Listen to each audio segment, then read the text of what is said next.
ಬಾ ರೈಲೆ ನಡೆದು ಬಾ ಮೊದಲು ಇಂಜಿನ್ನಿಂದ ಕಡೆಗೆ ಬೋಗಿಗಳಿಂದ ನೀ ನಡೆದು ಬಾ. ಸರಿಗಮ ಪದನೆಂಬ ಸಪ್ತ ಸ್ವರ ರೈಲೆ ಗುರುವೇ ಇಂಜಿನ್ನು ನಡೆಸುವನು ವೇಳೆ. ಇಲ್ಲಿ ಗುರುವಿನ ಮಹತ್ವೆಯನ್ನು ಹೇಳುವಂತಹ ಕೃತಿ ಇದು.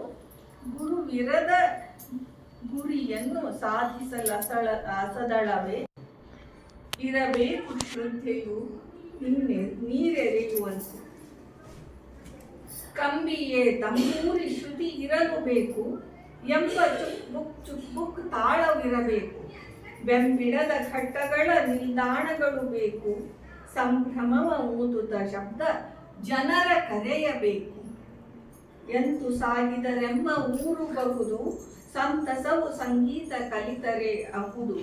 ಚಿಂತಾಮಣಿ ಅಜ ವಿಠಲ ನೊಲಿಸಬಹುದು ಚಿಂತೆ ಮರೆಸುವ ವಿದ್ಯೆ ಸಂಗೀತಬಹುದು.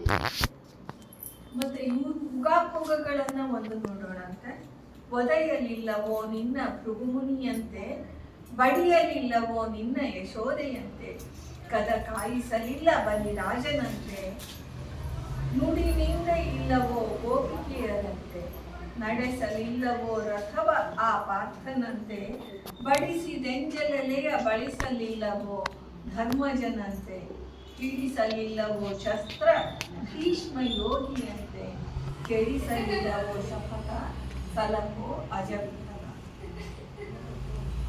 ಮತ್ತೆ ಒಂದು ಸುಳಾದಿಯ ರೂಪವನ್ನು ನೋಡೋದಾದ್ರೆ, ಮಂಕು ಮೂಢರನು ಮೇಲೆತ್ತುವ ದಾಸ, ಸಂಕಟ ಹರಕ್ಕೆ ಔಷಧಿಯ ನೀವು ದಾಸ, ವೆಂಕಟೇಶನ ನೋಡು ಗುಟ್ಟ ಬಲ್ಲಿದ ದಾಸ, ಅಂಕಿತವ ಪುರಂದರರಿಂ ಪಡೆದ ದಾಸ, ಟೊಂಕದಿ ಕೈಯಿಟ್ಟ ಅಜ ವಿಠಲನ ಮೆಚ್ಚುಗೆಯ ದಾಸ.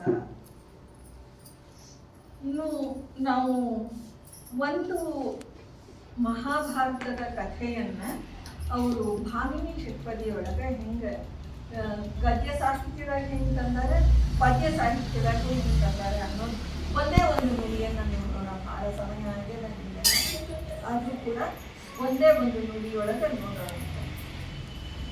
ನಾವು ಹರಿಕಥಾಮೃತ ಸಾರಾಗ ಎಲ್ಲರಿಗೂ ಅತ್ಯಂತ ಪ್ರಸಿದ್ಧ ಒಂದು ನುಡಿ ಶ್ರವಣ ಮನಕ ನಂದವಿಯುವುದು, ಭವಜನಿತ ದುಃಖಗಳ ಕಳೆಯುವುದು, ವಿವಿಧ ಭೋಗಗಳಿಹ ಪರಂಗಳಂತು ಸಲಹುವುದು, ಭುವನ ಪಾವನ ನೆನಿಪ ಲಕ್ಷ್ಮೀ ಧವನ ಮಂಗಳ ಕಥೆಯ ಪರಮೋತ್ಸವದಿ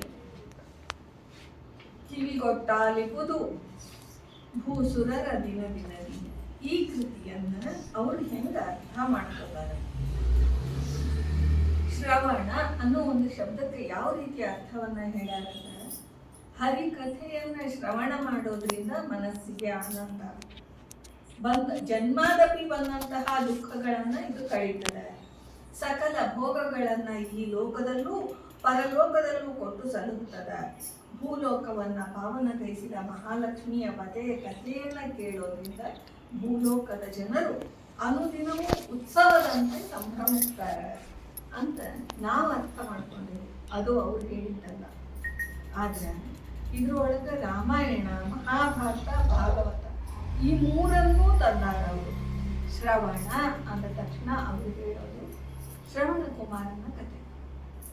ಈ ಶ್ರವಣ ಕುಮಾರನಿಗೆ ತಂದೆಯ ಶಾಪ ಅಂದ್ರೆ, ಶ್ರವಣ ಕುಮಾರನ ತಂದೆಯ ಶಾಪ ಯಾರಿಗೆ ಕೊಟ್ಟಿದ್ದು? ದಶರಥನಿಗೆ. ಅದು ಆ ವೃದ್ಧ ತಂದೆ ತಾಯಿಗಳು ಅವರ ಶಾಪದಿಂದಲೇ ಮುಂದೆ ರಾಮಾಯಣ ಪ್ರಾರಂಭ ಆಯಿತು. ಈ ಶ್ರವಣ ಅನ್ನುವಂತಹ ಶಬ್ದದಿಂದ ಅವರು ಬರ್ತಾರೆ. ಹಾಗಾದ್ರೆ ಅದು ಮನಕ್ಕೆ ಆನಂದವನ್ನ ಹೆಂಗೆ ಕೊಡ್ತು? ಶ್ರವಣ ಮನಕ್ಕಾನಂದವಿರುವುದು. ಶ್ರವಣದಿಂದ ರಾಮಾಯಣ ಬಂತು, ಓಕೆ. ಆದ್ರೆ ಅದು ಮನಸ್ಸಿಗೆ ಹೆಂಗೆ ಆನಂದವನ್ನ ಕೊಡ್ತು? ದಶರಥನಿಗೆ ಮಕ್ಕಳ ಭಾಗ್ಯ ಇರಲಿಲ್ಲ. ಈ ಶಾಪವನ್ನ ನಿಜ ಮಾಡುವುದಕ್ಕಾಗಿ ಅವನಿಗೆ ಮಕ್ಕಳ ಭಾಗ್ಯವನ್ನ ಕೊಟ್ಟು, ಆ ರಾಮ ಲಕ್ಷ್ಮಣ ಅವರ ಎಲ್ಲರ ಆಟಗಳನ್ನ ನೋಡಿ ಇವನಿಗೆ ಮನಸ್ಸಿಗೆ ಆನಂದವನ್ನ ಕೊಟ್ಟು, ಶ್ರವಣ ಅನ್ನೋ ವ್ಯಕ್ತಿಯಿಂದ ಇಲ್ಲಿ ಆನಂದ ನಮಗೆ ಸಿಕ್ತು. ಈ ರೀತಿಯೊಳಗೆ ಒಂದೊಂದು ಶಬ್ದಕ್ಕೂ ಒಂದೊಂದು ವಿಶೇಷ ಅರ್ಥವನ್ನು ನಮಗೆ ಹೇಳ್ಕೊತಾ ಹೋಗ್ತಾರೆ. ಮಹಾಭಾರತ ಅಂದ್ರೆ ಪಂಚಮ ವೇದ, ವೇದವ್ಯಾಸರು ಶ್ರೀಹರಿಯ ಅವತಾರ. ಅವರು ಕಣ್ಣಾರೆ ಕಂಡದ್ದನ್ನ ಗಣೇಶನಿಂದ ಬರೆಸಿ ಪ್ರಚಾರ ಮಾಡಿಸಿದ್ರು. ಮಹಾಭಾರತದ ಒಂದೆರಡು ಅಕ್ಷರಗಳ ಶ್ರವಣವನ್ನು ಮಾಡಿದ್ರು ವೇದ ಪಾರಾಯಣದ ಫಲ ಸಿಗ್ತದೆ, ಗಂಗಾದಿ ತೀರ್ಥ ಸ್ನಾನದ ಫಲ ಸಿಗ್ತದೆ, ಅನೇಕ ತಪಸ್ಸಿನ ಫಲ ಸಿಗ್ತದೆ, ಜ್ಯೋತಿಷ್ಯೋಮ ಯಾಗ ಮಾಡಿದಂತಹ ಫಲ ಸಿಗ್ತದೆ. ಈ ಎಲ್ಲವೂ ಶ್ರವಣದಿಂದ ಸಿಗ್ತದೆ. ಶ್ರವಣ ಮನಕಾನಂದವೆಂಬುದು. ಜನಮೇಜಯ ರಾಜ ತನ್ನ ತಂದೆ ಪರೀಕ್ಷಿತ ರಾಜನ ಮುನಿಯ ಅಂದ್ರೆ ಶೃಂಗಿಯ ಶಾಪದಿಂದ ಸರ್ಪಯಾಗವನ್ನ ಮಾಡಿದ. ಇದರಿಂದ ಅವನು ಪಾಂಡುರೋಗ ತೀರಿತು. ವೈಶಂಪಾಯನ ಋಷಿಗಳು ಮಹಾಭಾರತವನ್ನ ಅರಸನಿಗೆ ಶ್ರವಣ ಮಾಡಿಸಿದ್ರಿಂದ ಅವನ ರೋಗ ತೀರಿತು, ಮನಸ್ಸಿಗೆ ಆನಂದ. ಈ ರೀತಿ ಶ್ರವಣ ಅನ್ನೋದಕ್ಕೇನೆ ಎಷ್ಟು ಕಥೆಗಳು ಬರ್ತಾವ. ವಸಿಷ್ಠರು ದಶರಥನಿಗೆ ಪುತ್ರಕಾಮೇಷ್ಟಿ ಯಾಗ ಮಾಡಿದ್ರೆ ಸಂತಾನ ನಿಶ್ಚಯ ಅಂತ ಹೇಳಿದ್ರು. ದಶರಥ ಅದಕ್ಕೆ ಸ್ವಲ್ಪ ಶಂಕೆಯನ್ನ ತೋರಿದ. ಆಗ ರಾಜನೇ ಅವತ್ತ ಪ್ರಾಣಿ ಅಂತ ತಿಳ್ಕೊಂಡು ಶ್ರವಣ ಕುಮಾರನಿಗೆ ನೀನು ಬಾಣ ಬಿಟ್ಟೆ, ಅವನು ಮಾಡಿದ ಸಂತತಿಯನ್ನ ನೀನು ಬಂದು ನೀನು ಬುದ್ಧ ತಂದೆ ತಾಯಿ ಬಿಟ್ಟೆ, ಆ ಶಾಪವನ್ನು ನೀನು ಅನುಭವಿಸ್ಬೇಕಾದ್ರೂ ಇಲ್ಲಿ ನಿನಗೆ ಆ ಶ್ರವಣದಿಂದ ಆಗಬೇಕು ಅಂದ್ರೆ ಮಕ್ಕಳಾಗಬೇಕು, ನಿನಗೆ ಪುತ್ರ ಸಂತಾನ ಆಗಬೇಕು ಅಂದ್ರೆ ನೀನು ಪುತ್ರಕಾಮೇಷ್ಟಿ ಮಾಡಲೇಬೇಕು. ನಿನಗೆ ಮುಂದೆ ಅದರಿಂದ ಆನಂದ ಸಿಗ್ತದ. ಮುಕ್ತಿ ಅನ್ನೋ ಆನಂದಕ್ಕೆ ಪರಮಾತ್ಮನನ್ನೇ ನಿನ್ನ ಹೊಟ್ಟೆಯೊಳಗೆ ನೀನು ತಗೊಂಬಂದಿ ಅಂದ್ರೆ ನೀನು ಮುಕ್ತಿ ಸಿಗೋದು ದೊಡ್ಡದಲ್ಲ. ಅದಕ್ಕೆ ನೀನು ಈ ಯಾಗವನ್ನ ಮಾಡು ಅಂತ ಹೇಳಿದ್ರು. ಭಾಗವತಕ್ಕೆ ಇದು ರಾಮಾಯಣ ಮಹಾಭಾರತ ಓಕೆ. ಭಾಗವತಕ್ಕೆ ಶ್ರವಣ ಅನ್ನೋದನ್ನ ಹೆಂಗೆ ಜೋಡಿಸ್ಬೋದು? ಇಂಥ ಎಲ್ಲ ವಿಶೇಷತೆಗಳು ಅವ್ರಿಗೆ ಮಾತ್ರ ಬರ್ತಾವ ಅನ್ನಿಸ್ತದ. ಬಹುಶಃ ಭಾಗವತ ಅಂದ್ರೇ ಶ್ರವಣ ಪ್ರಧಾನ ಆಗಿದೆ. ಭಾಗವತವನ್ನ ಶ್ರವಣ ಮಾಡಿದ್ರೇ ಸಕಲ ಪಾಪಗಳು ಪರಿಹಾರ ಅಂತ ಹೇಳ್ತೀವಿ. ಭಾಗವತವನ್ನ ಶ್ರವಣ ಮಾಡೋದಕ್ಕೆ ಅಂತಾನೆ ಭಾದ್ರಪದ ಮಾಸ ಅನ್ನೋದು ಬಂದಿರೋದು. ಅಲ್ಲೇನೆ ನಮಗೆ ಭಾಗವತದ ಶ್ರವಣದ ವಿಶೇಷತೆ ಇರೋದು. ಎಲ್ಲ ಇಂದ್ರಿಯಗಳಿಗಿಂತನೂ ಮುಖ್ಯವಾಗಿದ್ದು ಶ್ರವಣೇಂದ್ರಿಯ. ಕೇಳಿದ್ದನ್ನ ಮನನ ಮಾಡಿ ಧ್ಯಾನ ಮಾಡಿ ಅಪರೋಕ್ಷ ಹೊಂದುವ ಪರಿ ಶ್ರೀಹರಿಯ ಅನುಗ್ರಹವನ್ನು ಗಳಿಸುವುದಕ್ಕೆ ದಾರಿ. ಇದೇ ನಮಗೆ ಶ್ರವಣಕ್ಕೆ ಯಾವುದೇ ಇದ್ರೂ ಶ್ರವಣೇಂದ್ರಿಯ ಇಲ್ಲ ಅಂದ್ರೆ ನಮ್ಮ ಮುಕ್ತಿಯ ಸಾಧನದ ಒಂದು ಮೆಟ್ಟಲು ನಮ್ಮಿಂದ ಸರದೇವಿ ಅಂತ. ಹರಿ ಮಹಿಮೆಯನ್ನ ಮತ್ತೆ ಮತ್ತೆ ಕೇಳಿ ತೃಪ್ತಿಪಡಿಸುವ ಸಾಧ್ಯತೆ ಇತಿಹಾಸ, ಪುರಾಣ, ವೇದ, ರಾಮಾಯಣ, ಭಾರತ, ಭಾಗವತದ ಕಥೆಗಳನ್ನ ಕೇಳಿ ಧನ್ಯವಾಗೋದಕ್ಕೆ ಶ್ರೀಹರಿಯ ಭಾಗವತವನ್ನ ಫಸ್ಟ್ ನಮ್ಗೆ ಬ್ರಹ್ಮನಿಗೆ ಶ್ರವಣ ಮಾಡಿಸಿದ. ಬ್ರಹ್ಮನಿಂದ ನಾರದರಿಗೆ ಬಂತು, ನಾರದರು ವೇದವ್ಯಾಸರಿಗೆ ಹೇಳಿದರು, ಅದನ್ನು ಬರಿ ಅಂತ ಪ್ರಾರ್ಥಿಸಿದರು. ವೇದವ್ಯಾಸರು ಬರೆದು ಶುಕಮುನಿಗಳಿಗೆ ಹೇಳಿದರು. ಶುಕಮುನಿಗಳು ಪರೀಕ್ಷಿತ ರಾಜನಿಗೆ ಹೇಳಿದರು. ಕೇಳಿದವ್ರಿಗೆಲ್ಲ ಒಳ್ಳೆಯದನ್ನೇ ಮಾಡುವಂತಹ ಏಕೈಕ ಗ್ರಂಥ ಶ್ರವಣ ಮಾಡುವುದಕ್ಕೆ ಮುಖ್ಯವಾಗಿ ಬೇಕಾಗಿರುವಂತಹ ಗ್ರಂಥ ಭಾಗವತ. ಈ ರೀತಿ ಭಾಗವತ ಪ್ರಚಾರ ಆಗಿದೆ. ಇದೇ ರೀತಿ ಪ್ರತಿಯೊಂದು ಶಬ್ದಕ್ಕೂ ಇನ್ನೊಂದು ಇದ್ರಾಗ ಇನ್ನೂ ಬಹಳ ಅರ್ಥಗಳನ್ನು ಅವ್ರು ಬರ್ದಾರ. ಆದರೆ ಇದು ಸ್ವಲ್ಪ ಸಂಕ್ಷಿಪ್ತವಾಗಿ ಹೇಳೋಣ. ಮಲಗಿ ಪರಮ ದರದಿ ಪಾಡಲು ಕುಳಿತು ಕೇಳುವ, ಕುಳಿತು ಪಾಡಲು ನಿಲುವ ನಿಂತರೆ ನಲಿವ ನಲಿದರೆ ಒಲಿವ ನಿಮಗೆಂಬ ಸುಲಭನು ಹರಿ ತನ್ನವರ ನರಗಳಿಗೆ ಬಿಟ್ಟಗಲನು ರಮಾಧವ ನೊಲಿಸಲರಿಯದೆ ಪಾಮರರು ಬಳಲುವರು ಅವರೊಳಗೆ. ಇದು ನಾವು ಆಗ್ಲೇ ಕೇಳಿದ್ವಲ್ಲ, ಶ್ರವಣ ಅಂದ್ರೆ ಮನಸ್ಸಿಗೆ ಹಿಂಗೆ ಅಂತ. ಹಂಗೇನೆ ನಾವು ಏನಂತ ಹೇಳ್ತೀವಿ ಅಂದ್ರೆ ಶ್ರೀಹರಿಯನ್ನ ಒಲಿಸೋದು ಬಹಳ ಸುಲಭ, ಬಹಳ ಅಂದ್ರೆ ಬಹಳ ಸುಲಭದ ಕಾರ್ಯ ಅದು. ನಾವು ಮನ್ಕೊಂಡು ಪರಮಾದರದಿಂದ ಅವನನ್ನು ಪಾಡಿದ್ರೆ ಅವನು ನಿಂತ್ಕೊಂಡು ಕೇಳ್ತಾನ. ನಾವು ನಿಂತ್ಕೊಂಡು ಪಾಡಿದ್ರ ಅವನು ನಲಿತಾನ ಒಲಿತಾನ ಹಿಂಗಂತ ನಾವು ಅರ್ಥ ಮಾಡ್ಕೋತೀವಿ. ಆದ್ರೆ ನಾವು ಮಂಜುಳಾ ಸುಬ್ರಾವ್ ಅವರು ಹೇಳ್ತಾರೆ, ಭೂದೇವಿ ದುಷ್ಟರ ಭಾರವನ್ನ ತಡಿಲಿಕ್ಕೆ ಆಗದೇನೆ ಒದ್ದಾಡುತ್ತಿದ್ಲು. ಆವಾಗ ಹೋಗಿ ಬ್ರಹ್ಮನ ಹತ್ರ ಹೇಳಿದ್ಲು. ಬ್ರಹ್ಮ ಸರ್ವ ಸುರಲೋಕದ ಎಲ್ಲರನ್ನೂ ಕರ್ಕೊಂಡು ಬಂದ. ಆವಾಗ ಮಲಗಿದ ಶೇಷಶಾಹಿಯಾಗಿದ್ದ ಭಗವಂತನ ಪ್ರಾರ್ಥನೆಯನ್ನ ಮಲಗಿದವನ ಪರಮಾದರದಿ ಪಾಡಿದ್ರೆ ಇವರು ಅವನ ಅಭಯ ಕೊಟ್ಟು ಎದ್ದು ಬಂದ. ಒಂದೇ ಸಾಲಿನಲ್ಲೇ ಇದರ ವಿಶ್ಲೇಷಣೆ. ಇದು ಒಂದು ಆದ್ರೆ ಇವ್ರು ಹೇಳಿದ್ರು ಇಷ್ಟು ಚಂದ ಹೇಳ್ತಾರೆ ನಮ್ಗಾದ್ರೆ, ಮಲಗಿದ್ದ ಭೀಷ್ಮ ಪರಮಾದರದಿ ಪಾಡಿದಾಗ ಅವನು ನಿಂತ್ಕೊಂಡು ಕೇಳ್ದ, ಕುಳಿತ ಪುಂಡರೀಕ ಪಾಡಿದಾಗ ಅವನು ನಿಂತ್ಕೊಂಡು ಕೇಳ್ದ, ನಿಂತ ಪ್ರಹ್ಲಾದ ಅವನನ್ನ ಭಕ್ತಿಯಿಂದ ಭಜಿಸಿದಾಗ ಅವನು ನಿಂತ್ಕೊಂಡು ಕೇಳ್ದ, ನಲಿದ ನಾರದನಿಗೆ ಒಲಿದ. ನಾವು ಹೆಂಗೇ ಮಾಡ್ಲಿ, ಭೀಷ್ಮಾಚಾರ್ಯರಂಗೆ ಶರಶಯ್ಯಲ್ಲಿ ಮಲ್ಕೊಂಡಾಗ್ಲೂ ನಾವು ಭಕ್ತಿಯಿಂದ ಅವನನ್ನು ಕೇಳಿ ನಾವು ನಿಂತ್ಕೊಂಡೇ ನಮ್ಮ ಮಾತುಗಳನ್ನ ಕೇಳ್ತಾನೆ. ಕೂತ್ಕೊಂಡು ಪುಂಡರೀಕನಂಗೆ ಭಜನೆ ಮಾಡಿದ್ರು ಅವನು ನಿಂತ್ಕೊಂಡು ಟಂಕದ ಮೇಲೆ ಕೈ ಇಟ್ಕೊಂಡು ಕಾಯ್ಕೋತ ನಿಂತ್ಕೊಂಡು ಕೇಳ್ತಾನೆ. ಅದೇ ಅಲ್ಲದೇನೆ ಭಕ್ತ ಪ್ರಹ್ಲಾದ ಅವನನ್ನ ನಿಂತ್ಕೊಂಡು ಪ್ರಾರ್ಥನೆ ಮಾಡಿದ, ಅವನ ಪ್ರಾರ್ಥನೆಗೆ ಒಲಿದ. ಆಮೇಲೆ ನಲಿದ ನಾರದರು, ಅವನ ಗಾಯನವನ್ನು ಸದಾ ಪಾಡುತ್ತಿರುವಂತಹ ನಾರದರ ನಲುವಿನ ಮಾತುಗಳಿಗೆ ಅವನು ಒಲಿದ. ಮಲಗಿ ಪರಮಾದರದಿ ಭೀಷ್ಮರು ಪಾಡಿದರು, ಕುಳಿತು ಪರಮಾದರದಿ ಪಾಡಿದವರು ಪುಂಡರೀಕ. ಆಮೇಲೆ ನಿಂತು ಕೇಳಿದವ ಭಕ್ತ ಪ್ರಹ್ಲಾದ, ನಲಿದವರು ನಾರದರು, ಎಲ್ಲರಿಗೂ ಒಲಿಯುವ ನಮ್ಮ ಅನ್ನೋ ಚಿಂತನೆಯನ್ನ ಅವ್ರು ಮಾಡ್ತಾರೆ. ಇದೇ ರೀತಿ ಪ್ರತಿಯೊಂದು ಶಬ್ದಕ್ಕೂ ವಿಶೇಷತೆಯ ಬ್ರಹ್ಮ ರುದ್ರಾದಿ ಸುರರು ಮುನಿಗಳು ಅವರ ಮನದ ಭಕ್ತಿಯ ನವಿಲು ಗರಿಬಿಚ್ಚಿ ಕುಣಿಯುವಂತೆ ಅವರು ಪ್ರತಿಯೊಂದು ವಿಷಯವನ್ನು ನಮಗೆ ಸುಲಲಿತವಾಗಿ ತಿಳಿಸಿಕೊಡ್ತಾರೆ. ಇಂತಹ ಮಂಜುಳಾ ಸುಬ್ರಾವ್ ಅವರ ವಿಶೇಷ ಸಾಧನೆಗಳ ಬಗ್ಗೆ ನಾನು ಆಳವಾಗಿ ಎಲ್ಲೂ ಹೇಳಿಲ್ಲ, ಮೇಲ್ಮೇಲಿನ 2 ಮಾತುಗಳನ್ನು ಹೇಳೀನಿ. ನೀವೆಲ್ಲರೂ ಆಸಕ್ತಿಯಿಂದ ಕೇಳಿದ್ರಿ. ಅವರ ಜೀವ ಅದು ಮೇಲಿದ್ದದ್ದು ಹರಿಯ ಜೊತೆಗಿರುವಂಥದ್ದು. ಹರಿ ಕರುಣೆಯನ್ನು ನಮಗೂ ಕರುಣಿಸ್ಲಿ. ಇಷ್ಟೆಲ್ಲದಕ್ಕೂ ಅವಕಾಶ ಮಾಡಿಕೊಟ್ಟಂತಹ ಮೈತ್ರೇಯಿಗೂ ಮತ್ತು ಮುಖ್ಯವಾಗಿ ರಮಾ ತ್ರಿವಿಕ್ರಮ ಭಜನಾ ಮಂಡಳಿ ಮತ್ತು ಅದರ ಅಧ್ಯಕ್ಷರು, ನೀವು ಎಲ್ಲ ಕಾರ್ಯದರ್ಶಿಗಳು, ಕಾರ್ಯಕಾರಿ ಸಮಿತಿಯವರು ಎಲ್ಲರಿಗೂ ಧನ್ಯವಾದಗಳನ್ನು ಹೇಳ್ತಾ ಈ 2 ಮಾತುಗಳನ್ನು ಮುಗಿಸ್ತೀನಿ.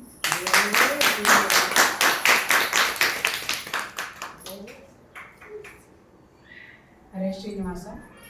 ಇದುವರೆಗೂ ಶ್ರೀಮತಿ ಮಂಜುಳಾ ಸುಬ್ರಾವ್ ಅವರ ಬಗ್ಗೆ ಡಾಕ್ಟರ್ ಗಂಗಾ ಸಂಗಮ್ ಅವರು ಅವ್ರು ಹೇಳ್ದಂಗೆ ಮೇಲ್ಮೇಲೆ ನೋಟದ್ದೇ ಹೇಳಿದ್ರು. ಆ್ಯಕ್ಚುಲಿ ನಾವು ನೋಡೋದಾದರೆ ಅವರು 47 ಗ್ರಂಥಗಳು ಅತ್ಯದ್ಭುತವಾಗಿದ್ದು, ಅದರ ಜೊತೆಗೆ ನಾನು ಕಂಡಂತೆ ಮಂಜುಳಾ ಸುಬ್ರಾವ್ ಅವರನ್ನು ನಾನು ಹೇಳಬೇಕಂತ ಇಚ್ಛೆ ಪಡ್ತೀನಿ. ಯಾಕಂತಂದರೆ ನಾನು ಬೆಂಗಳೂರಿಗೆ ಬಂದ ಹೊಸತರಲ್ಲೇ ನಾನು ಅವರ ಮನೆಗೆ ಹೋಗಿ ಸಂಪಿಗೆ ರಸ್ತೆ ಮಲ್ಲೇಶ್ವರಂದಲ್ಲಿ ಅವರು 13ನೇ ಅಂತಸ್ತಿನಲ್ಲಿದ್ದರು. ಸುಮ್ಮನೆ ಯಾರೋ ಒಂದು ನನಗೊಬ್ಬರು ಈ ರೀತಿ ಇದ್ದಾರೆ, ಒಬ್ಬ ಹೆಣ್ಮಗಳು ಬರೀತಾರೆ, 47 ಗ್ರಂಥ ಬರೆದಿದ್ದಾಳೆ, ಭೇಟಿಯಾಗಿ ಬರ್ರಿ ಅಂತ ನನಗೆ ಧೀರಣ್ಣ ವೈದ್ಯ ಅಂತ ಕಂಪ್ಲಿ ಅವ್ರು ಹೇಳಿದ ತಕ್ಷಣವೇ ನಾನು ಗೊತ್ತು ಗುರಿಯಿಂದ ಓಡೋಗ್ಬಿಟ್ಟೆ. ಯಾಕಂದರೆ ನಾನು ಬಂದು ಹೊಸ್ತು, ಅದು ಕೂಡ ನಾನು ಅವ್ರು ಕಾಣಬೇಕನ್ನೋ ಹಂಬಲದಿಂದ ಒಬ್ಬರು ಮಹಿಳೆ ಬರ್ದಾರ, ಇಷ್ಟು ಪುಸ್ತಕಗಳು ಉಪನಿಷತ್ ಅರ್ಥಗಳು ಕೂಡ ಬರ್ದಾರ ಅಂದರೆ ನಾನು ಅವ್ರ ಭೇಟಿ ಆಗೇ ಬರಬೇಕನ್ನೋ ದೃಷ್ಟಿಯಿಂದ ಯಜಮಾನರಿಗೂ ಕೂಡ ಹೇಳಿದೆ. ಎಲ್ಲೋ ದಿಕ್ಕು ಗೊತ್ತು ಗುರಿಯಿಂದ ಓಡೋಗ್ಬಿಟ್ಟು ಅಷ್ಟು ಅವ್ರನ್ನ ಕಾಣ್ಲಿಕ್ಕೆ ಹೋದರೆ ಅವ್ರ ಪಾಪ ಒಂದೇ ನನ್ನ ಒಂದು ಫೋನಿನ ಮೇಲೆ ಬಂದು 13 ಅಂತಸ್ತಿಂದ ಕೆಳಗೆ ಬಂದು ನನಗೆ ಬಾಗಿಲಲ್ಲಿ ಕಾಯ್ತಾ ಇದ್ರು. ಅವ್ರು ನೋಡಿದ ತಕ್ಷಣ ನಾನು ನನ್ನ ತಾಯಿ ನೋಡ್ದಂಗಾಯ್ತು. ಯಾಕಂದರೆ ಹೆಚ್ಚು ಕಡಿಮೆ ಅದೇ ವಯಸ್ಸಿನವರು.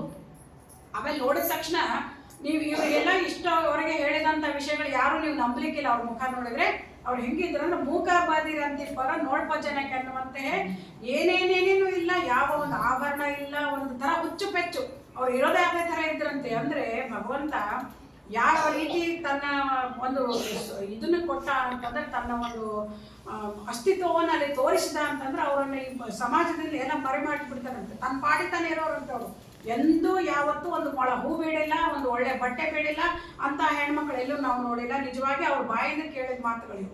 ಅವ್ರ ಮನೆಗೆ ಹೋಗಿ ನನ್ನ ಡೈರಿಗಳನ್ನೆಲ್ಲ ತೋರಿಸಿ ಅವ್ರದ್ದೆಲ್ಲ ಪುಸ್ತಕಗಳನ್ನು ನೋಡಿ ಅವರಿಂದ ಮರೆದು ಬರಲಿಸುವಂಥ ಭಾಗ್ಯವಂತೆ ನಾನು ಅಂತ ಹೇಳಲಿಕ್ಕೆ ಇಚ್ಛೆ ಪಡ್ತೀನಿ. ಯಾಕಂತಂದರೆ ಇಂಥ ಒಂದು ಅಪರೂಪದ ವ್ಯಕ್ತಿತ್ವ ನನಗೆ ಕಾಣಿಸ್ಬೇಕಾದ್ರೆ ನಾನೆಷ್ಟು ಪುಣ್ಯ ಮಾಡಿನೋ ಗೊತ್ತಿಲ್ಲ.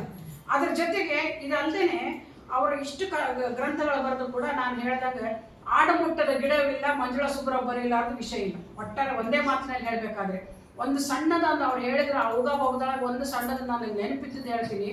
ಒಂದು ಸುಭಾಷಿತ ಅಂತ ಅಜಯ ವಿಠಲ ನೀತಿ ಶತಕ ಅಂತ, ಸೋಮೇಶ್ವರ ಶತಕ ಯಾವ ರೀತಿಯೋ ಆ ರೀತಿ ಅಜಯ ವಿಠಲ ನೀತಿ ಶತಕ ಅಂತ ಒಂದು ಗ್ರಂಥ, ಸುಮಾರು ಒಂದು 100 ಇದು ಇದೆ. ಅದನ್ನ ನೆನೆಸ್ಕೊಂಡ್ರೆ ನನ್ನ ಮೈ ಜುಮ್ಮನತ್ತೆ. ಒಂದು ಹೇಳ್ತೀನಿ ಅದರಲ್ಲಿ ನಾನು ಇವತ್ತು ನೆನಪಿಟ್ಟದ್ದು ಅಂದರೆ, ಹೀನ ಮಾತುಗಳಾಡಿ ದಾನವನ್ನು ನೀಡಿದರೆ ದಾನವನ್ನು ತೆಗೆದುಕೊಳ್ಳಬಾರದು. ಹೀನ ಮಾತಂದ್ರೆ ಕೆಟ್ಟ ಮಾತಾಡಿ ದಾನ ಕೊಟ್ಟರೆ ತಗೊಳ್ಬಾರ್ದು. ಯಾಕೆ ಅಂತಂದ್ರೆ ಕಾಣುವ ಕಣ್ಣುಗಳನ್ನು ಕಿತ್ತಿ ಸ್ವರ್ಣ ಕನ್ನಡಕ ಕೊಟ್ಟಂತೆ ಅಜಯ ವಿಠಲ. ಅಂದ್ರೆ ಇದ್ದ ಕಣ್ಣುಗಳನ್ನು ಕಿತ್ತಿ ಸ್ವರ್ಣದ ಕನ್ನಡಕ ಕೊಟ್ಟರೆ ಏನು ಉಪಯೋಗ? ಅದಕ್ಕೆ ದಾನ ಕೊಡುವಾಗ ಯಾವತ್ತು ಹರಿ ಸಮರ್ಪಣೆ ವಿಷ್ಣು ಸ್ಮೃತಿ ಪ್ರಧಾನೇನ ಇರಬೇಕು ಅನ್ನೋ ದೃಷ್ಟಿಯನ್ನ ಮಂಜುಳಾ ಸುಬ್ರಹ್ಮಣ್ಯ ತೋರಿಸ್ಕೊಡ್ತಾರೆ. ಒಂದೊಂದಲ್ಲ, ಅದು ಅವ್ರು ಹೇಳ್ದಂಗೆ ಮಹಾಭಾರತವನ್ನು 18 ಪರ್ವಗಳು 18 ಸುಳಾದಿಯಲ್ಲಿ ಬರ್ತಾರೆ. ಅವು ಯಾವುದೋ ಒಂದು ಹರಿಕಥಾಮೃತ ಸಾರ ಭಾವದೀಪ್ತಿ ಅನ್ನೋದು ಕೊನೆಯ ಪುಸ್ತಕ. ಅದು ರಾಮಾಯಣ ಮಹಾಭಾರತ ಭಾಗವತಕ್ಕೆ ಸಮನ್ವಯ ಮಾಡಿ ಬರೆದಂಥ ಪುಸ್ತಕ. ಅದನ್ನು ನಾವೇ ಅವರ ಮರಣ ಆದಮೇಲೆ ನಾವು ಅದನ್ನು ಬಿಡುಗಡೆ ಮಾಡಿಸಿದ್ವಿ.